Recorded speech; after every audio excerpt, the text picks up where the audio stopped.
Hey everyone, so today I'm going to show you how to configure Codeium settings. Customizing these settings will help you make the most out of Codeium's AI powered code completion features. So let's get started. First of all, open your code editor and make sure that the Codeium extension is installed and activated. If you have not installed it yet, check out my previous tutorial on how to install Codeium.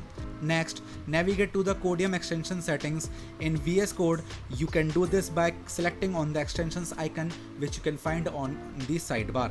Finding the Codeium extension and selecting on the gear icon, which is the settings icon next to it, you can see right here. Now select on extension settings.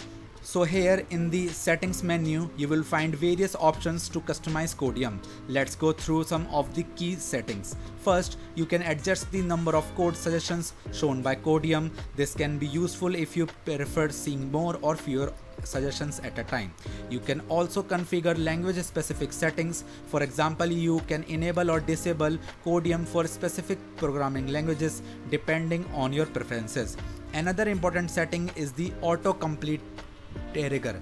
Here you can specify the conditions under which Codeium should provide suggestions, such as after a certain number of keystrokes or when certain characters are typed.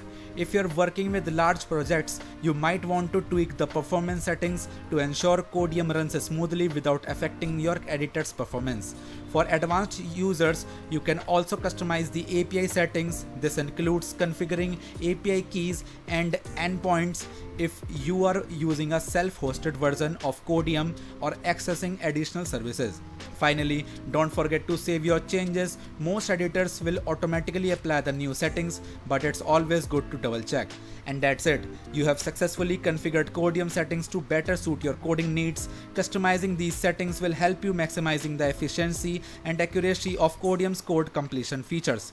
If you found this tutorial helpful, please give it a thumbs up and subscribe for more tips. Thanks for watching and see you next time.